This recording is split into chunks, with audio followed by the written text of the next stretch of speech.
Alors ça, c'est la montagne de la Sainte-Baume. C'est-à-dire que c'est l'endroit où Marie-Madeleine a passé les 30 dernières années de sa vie, en état de méditation et d'extase intégrale. Donc on voit bien en pareille idolie sur la surface de la falaise le visage du Christ. Aujourd'hui, nous sommes le 11 novembre 2024. Raymond Abellio aurait eu 117 ans. Alors pourquoi s'intéresser à Raymond Abellio précisément face à la montagne de la Sainte-Baume? Parce que c'est ici, sur ces lieux, dans l'hôtellerie de la Sainte-Baume, que Raymond Abellio a donné son ultime conférence. Donc le 18 mai 86, peu de temps, 3 mois avant sa mort, une conférence intitulée « Gnose et transfiguration ».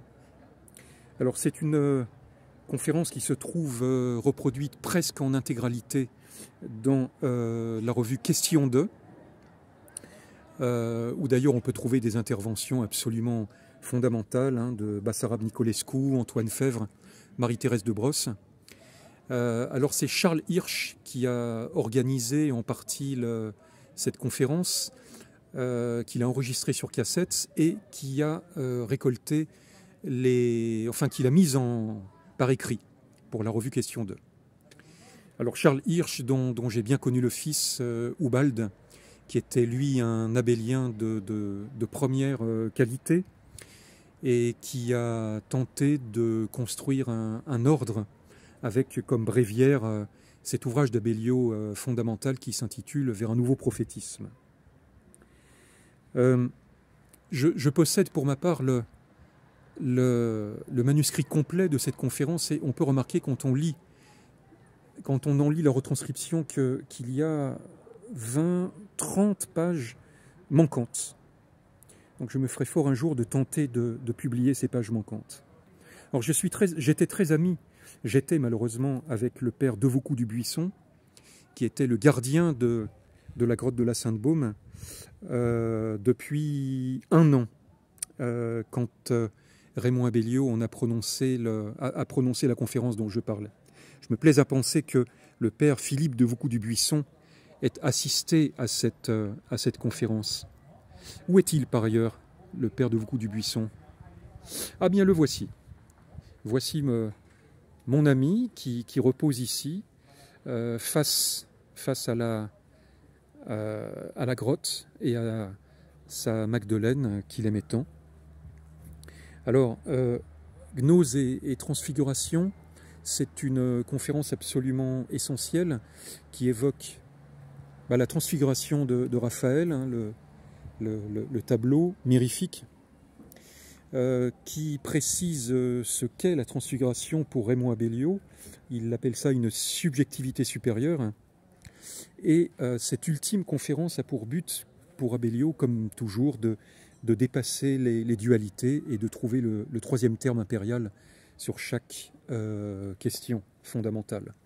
Sachant que Raymond Abellio ne se voulait évidemment ni réactionnaire ni progressiste, mais en appelait à cette révolution traditionnaliste, cette révolution intégrale qui est l'horizon indépassable de tous nos voeux. Alors, cette conférence se termine ainsi. Raymond Abellio insiste sur la différence entre la connaissance du savant, qui est une quête permanente de dépassement, tandis que la gnose, elle, c'est le contraire. Nous sommes en présence de l'indépassable. Voilà le drame, voilà le problème, mais qui en même temps est un drame illuminatif. Il faut mettre en présence une dialectique du dépassement et la présence de l'indépassable, et c'est ça le conflit intérieur du savant. Le savant est en présence de ce conflit, et si l'on prend conscience, sa conversion est presque de facto. Elle se fait presque automatiquement. Tout le problème est là. Il s'agit donc de prendre bien conscience d'une dualité ultime entre la dialectique du dépassement, la perpétuité du dépassement scientifique et la présence de l'indépassable gnostique, la présence de l'illumination. Que cette illumination soit permanente chez le gnostique ne veut pas dire qu'elle soit définitive. C'est pour ça que je suis personnellement tellement peu réactionnaire en matière d'ésotérisme. L'ésotérisme condamne la science occidentale. Un homme comme René Guénon à porter sur la science occidentale des jugements extrêmement négatifs. Je suis exactement sur la position inverse. La positivité de la science occidentale est une merveille actuellement. C'est un miracle de miracles, dans la mesure où elle pose aux savants des problèmes de plus en plus difficiles, des problèmes de crise de conscience, qui sont des crises de connaissance, et où par conséquent, la conversion devient à la fois plus nécessaire et plus difficile, mais produit aussi en même temps des illuminations plus intenses. Vous voyez donc ce que j'entends par conversion. Personnellement, je suis très optimiste devant la crise des sciences.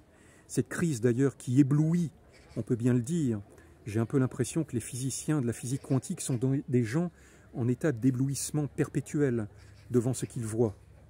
Et en même temps, ils sont en état de questionnement perpétuel. Eh bien, tant mieux. Ces situations de crise sont celles qui sont les meilleures pour l'Apocalypse, le fameux dévoilement.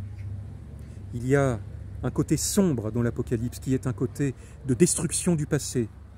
Et il y a surtout le côté lumineux du dévoilement au sens étymologique du mot. Ce côté lumineux de l'Apocalypse, à mesure que les sciences avancent, il est de plus en plus lumineux.